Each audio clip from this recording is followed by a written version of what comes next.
ನೋಡಿ, ಚಿತ್ರರಂಗ ಯಾವಾಗಲೂ ಕೂಡ ಒಂದಲ್ಲ ಒಂದು ರೀತಿಯಲ್ಲಿ ಸರ್ಕಾರದ ಮುಂದೆ ಹಲವಾರು ಬೇಡಿಕೆಗಳನ್ನು ಇಡ್ತಾ ಹೋಗುತ್ತೆ. ಅದೇ ರೀತಿಯಲ್ಲಿ ನಟ ಜಗ್ಗೇಶ್ ಅವರು ಬೇಡಿಕೆಯನ್ನೇ ಇಟ್ಟಿದ್ದಾರೆ.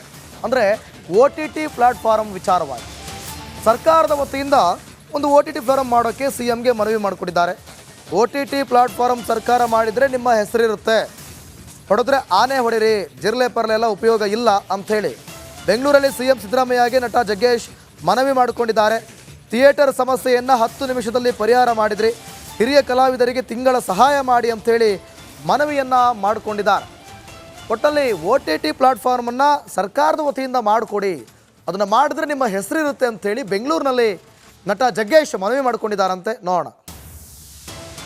ಮುಂಚೆ ಎಲ್ಲ ಬಹಳ ಅದ್ಭುತವಾದಂತ ಈ ಸಿನಿಮಾ ರಂಗ ಒಂದು ಸಿನಿಮಾ ಮಾಡಿ ಯಾವುದೋ ಒಂದು ಟಾಯ್ಲೆಟ್ ಮೇಲೆ ಒಂದು ಪೋಸ್ಟರ್ ಹಾಕುವಂಥದ್ದು, ಒಂದು ಗಾಡಿಲಿ ಹಾಕೋದು ಮಾಡಿದ್ರು ಥಿಯೇಟರ್ಗಳು ಹೌಸ್ಫುಲ್ ಆಗುವಂತ ಒಂದು ಕಾಲಗಳಿವೆ. ನಾವು ತುಂಬಾ ಅದೃಷ್ಟವಂತರು ಅಂತ ಕಾಲದಲ್ಲಿ ನಾವು ಇದ್ವಿ. ಇವತ್ತೇನಾಗಿದೆ OTT ಅಂತಕ್ಕದ್ದು ಸಾಹೇಬರು ಗಮನಕ್ಕೆ ತರಬೇಕು. ವಾಟ್ ಇಸ್ OTT ಅಂತ ತುಂಬಾ ಒಳ್ಳೆ ಯೋಜನೆ ಇದೆ. ಏನೋ ರಾಜ್ಯ ಸರ್ಕಾರ ಮಾಡಿದ್ರೆ ಐ ಥಿಂಕ್ ಬಹಳ ದೊಡ್ಡ ರೆವಿನ್ಯೂ ಸರ್ಕಾರಕ್ಕೆ ಬರುತ್ತೆ, ತುಂಬಾ ದೊಡ್ಡ ರೆವಿನ್ಯೂ ಬರುತ್ತೆ. ಇದ್ರ ಬಗ್ಗೆ ತಾವು ಮಾಡಿದ್ರೆ ಐ ಥಿಂಕ್ ಒಂದು 100 years ನಿಮ್ಮನ್ನ ಎಲ್ಲರೂ ನೆನಪಲ್ಲಿ ಯೋಜನೆ. OTT ಇಸ್ ನಥಿಂಗ್ ಬಟ್ ಏನು ಸಿನಿಮಾವನ್ನ ನಾವು ತಯಾರು ಮಾಡಿ ಥಿಯೇಟರ್ಗಳಿಗೆ ಏನು ಕೊಡ್ತೀವಿ ಅದು ಒಂದು ವಾರದಲ್ಲಿ ಮುಕ್ತಾಯ ಆದಮೇಲೆ ಇದು ತಿರ್ಗಾ ಪೂರ್ಣಾವಧಿಯಲ್ಲಿ OTT ಅಂತ ಒಂದು ಪ್ಲಾಟ್ಫಾರ್ಮ್ ಅಲ್ಲಿ ಹೋಗ್ತದೆ. ಈ OTT ಪ್ಲಾಟ್ಫಾರ್ಮ್ ಒಂದು ಎಲ್ಲ ಬೇರೆ ಬೇರೆ ಮಲ್ಟಿನ್ಯಾಷನಲ್ ಕಂಪನಿಗಳು ಮಾಡ್ಕೊಂಡಿದ್ದಾರೆ. ಕೆಲವು ನಮ್ಮ ಕರ್ನಾಟಕದಲ್ಲಿ ಒಂದೋ ಎರಡೋ ಇದಾವೆ, ಇಲ್ಲ. ಬಟ್ ನಮ್ಮ ದುಡ್ಡು ಸಂಪೂರ್ಣವಾಗಿ ಹೊರ ರಾಷ್ಟ್ರಕ್ಕೆ ಹೋಗ್ತಿದೆ. ಇದು ನಿಮ್ಮ ಗಮನದಲ್ಲಿರಲಿ ಅನ್ನೋದು ನಾನು ಬಹಳ. ಯಾಕಂದ್ರೆ ಸಿನಿಮಾಗೆ ಟ್ಯಾಕ್ಸ್ ಹೋಗ್ತಾ ಇದೆ, ಆಮೇಲೆ ಪ್ರೇಕ್ಷಕರಿಗೆ ಬರ್ತಾ ಇರೋ ದುಡ್ಡು ಹೋಗ್ತಾ ಇದ್ದಾವೆ. ಇದನ್ನ ನಾನು ಎಲ್ಲ ನನ್ನ ಮಿತ್ರರಿಗೆ, ಸಿನಿಮಾ ಮಿತ್ರರಿಗೆ ವಿನಂತಿ ಮಾಡೋದೇನು ಅಂದ್ರೆ, ಹೊಡೆದ್ರೆ ಆನೆ ನೋಡಿರಿ, ಸುಮ್ಮನೆ ಯಾವ್ದೋ ಅಲ್ಲಿ ಹೋಗ್ಬಿಟ್ಟು ಸಣ್ಣ ಪುಟ್ಟ ಗೆರಳೆ ಹೊಡೆದ್ರೆ ವ್ಯಾಲ್ಯೂ. ಅಂತಾರಾಷ್ಟ್ರೀಯ ಕ್ರಿಕೆಟ್ಗೆ ರವೀಂದ್ರ ಜಡೇಜಾ ವಿದಾಯ ಹೇಳ್ತಾರಾ? ಹಾಗಂತ ಹೇಳಲಾಗಿದೆ. ವಿದಾಯ ಹೇಳ್ತಾರೆ ಅಂತ 35 ವರ್ಷದ ಜಡೇಜಾ ಅಂತಾರಾಷ್ಟ್ರೀಯ T20ಗೆ ಗುಡ್ ಬೈ ಹೇಳಲಿದ್ದಾರೆ ಅಂತ ಹೇಳಲಾಗ್ತಾ ಇದೆ. ರೋಹಿತ್ ಶರ್ಮಾ, ಕೊಹ್ಲಿ ಬಳಿಕ ಇದೀಗ ಜಡೇಜಾ ವಿದಾಯ ಹೇಳ್ತಾರಂತೆ.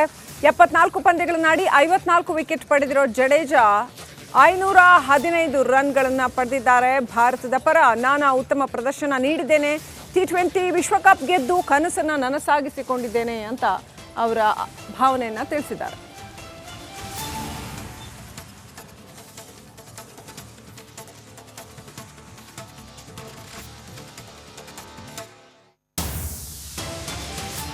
ಅಂತಾರಾಷ್ಟ್ರೀಯ T20ಗೆ ಇದೀಗ ಕೊಹ್ಲಿ, ರೋಹಿತ್ ಶರ್ಮಾ ಬಳಿಕ ರವೀಂದ್ರ ಜಡೇಜಾ ವಿದಾಯ ಹೇಳ್ತಾ ಇದ್ದಾರೆ. 35 ವರ್ಷದ ರವೀಂದ್ರ ಜಡೇಜಾ ವಿದಾಯ ಹೇಳ್ತಾ ಇದ್ದಾರೆ T20ಗೆ. 74 ಪಂದ್ಯಗಳನ್ನಾಡಿದ್ದಾರೆ, 54 ವಿಕೆಟ್ ಪಡೆದಿದ್ದಾರೆ T20ನಲ್ಲಿ. T20 ವರ್ಲ್ಡ್ ಕಪ್ ಗೆದ್ದು ನನ್ನ ಕನಸು ನನಸಾಗಿದೆ, ಭಾರತದ ಪರ ಸಾಕಷ್ಟು ಉತ್ತಮ ಪ್ರದರ್ಶನಗಳನ್ನ ನೀಡಿದ್ದೀನಿ ಅಂತ ಹೇಳ್ಕೊಂಡಿದ್ದಾರೆ. ವಿದಾಯ ಹೇಳ್ತಾ ಇದ್ದಾರೆ ಅಂತ ಹೇಳಲಾಗ್ತಾ ಇದೆ.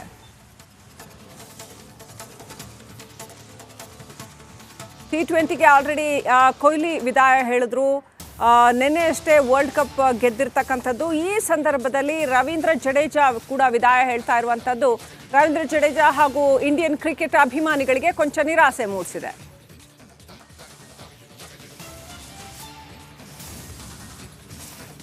Next update ಪಡ್ಕೊಳ್ಳೋಣ.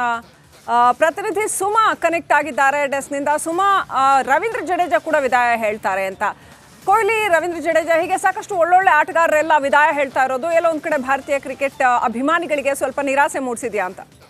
ಶ್ರೀಲಕ್ಷ್ಮಿ, ಹೌದು. ಇಡೀ ಕ್ರಿಕೆಟ್ ಜಗತ್ತ, ಇಡೀ ಹಿಂದೂಸ್ತಾನ ಭಾರತ T20 ವಿಶ್ವಕಪ್ ಗೆದ್ದಂತಹ ಸಂಭ್ರಮದಲ್ಲಿದ್ದರೆ, ಇತ್ತ ದಿಗ್ಗಜ ಆಟಗಾರರು, ಸ್ಟಾರ್ ಆಟಗಾರರು ಅನ್ಸ್ಕೊಂಡವರು ಒಬ್ರೊಬ್ಬರಾಗಿ T20 ಕ್ರಿಕೆಟ್ಗೆ ವಿದಾಯ ಹೇಳ್ತಾ ಇದ್ದಾರೆ. ನಿನ್ನೆ ತಾನೇ ರೋಹಿತ್ ಶರ್ಮಾ ಮತ್ತು ಕೊಹ್ಲಿ ವಿದಾಯವನ್ನು ಹೇಳಿದರು T20 ಕ್ರಿಕೆಟ್ಗೆ.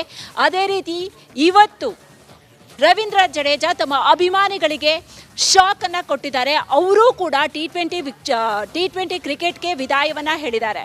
ರವೀಂದ್ರ ಜಡೇಜಾ ಅಂತ ಅಂದರೆ ಡೆಡ್ಲಿ ಡೇಂಜರಸ್ ಆಲ್ರೌಂಡರ್, ಕ್ರಿಕೆಟ್ ಜಗತ್ತು ಕಂಡಂತಹ ಮೋಸ್ಟ್ ಡೇಂಜರಸ್ ಆಲ್ರೌಂಡರ್. ಒಂದು ಕಾಲದಲ್ಲಿ ರವೀಂದ್ರ ಜಡೇಜಾ ತಂಡದಲ್ಲಿ ಇರಲೇಬೇಕಾಗಿತ್ತು. ಅದರಲ್ಲೂ ಧೋನಿಯ ಬಲಗೈ ಬಂಟ ಆಗಿದ್ರು, ಟೀಮ್ ಇಂಡಿಯಾದ ಆಪತ್ ಬಾಂಧವ ಆಗಿದ್ರು, ನಂಬಿಕಸ್ಥ ಬಂಟನಾಗಿದ್ರು. ಒಂದು ರೀತಿಯಲ್ಲಿ ಭಾರತ ತಂಡದಲ್ಲಿ ರವೀಂದ್ರ ಜಡೇಜಾ ಇದ್ದಾರೆ ಅಂತ ಅಂದರೆ ಏನೋ ಒಂದು ರೀತಿ ನಂಬಿಕೆ ಇರ್ತಾ ಇತ್ತು. ಇದ್ದಕ್ಕಿದ್ದಾಗೆ ಈಗ ಎಲ್ಲರಿಗೂ ಕೂಡ ರವೀಂದ್ರ ಜಡೇಜಾ ಶಾಕ್ ಕೊಟ್ಟಿದ್ದಾರೆ. ಮತ್ತು ಈ ಬಾರಿಯ ವಿಶ್ವಕಪ್ನಲ್ಲಿ ಹೇಳುವಷ್ಟು ಅವಕಾಶಗಳು ರವೀಂದ್ರ ಜಡೇಜಾಗೆ ಇರಲಿಲ್ಲ, ಸಿಗಲಿಲ್ಲ. ಪ್ಲೇಯಿಂಗ್ 11ನಲ್ಲಿ ಇದ್ದರು. ಆದರೆ ಅವರು ಈ ವಿಶ್ವಕಪ್ನಲ್ಲಿ 8 ಪಂದ್ಯಗಳನ್ನು ಆಡಿದ್ದಾರೆ. 8 ಪಂದ್ಯಗಳಿಂದ ಅವರು ಬೌಲಿಂಗ್ ಮಾಡಿದ್ದು ಕೇವಲ 10 ಓವರ್ ಮಾತ್ರ. ಜೊತೆಗೆ ಬ್ಯಾಟಿಂಗ್ನಲ್ಲೂ ಕೂಡ ಅವಕಾಶ ಸಿಕ್ಕಿರಲಿಲ್ಲ. ಆದರೆ ಅವರು ರಿಟೈರ್ಮೆಂಟ್ ಹೇಳಬೇಕಾದ್ರೆ ಒಂದು ಮಾತು ಹೇಳಿದ್ದಾರೆ, ನನ್ನ ಕನಸು ನನಸಾಗಿದೆ, ಹೀಗಾಗಿ ನಾನು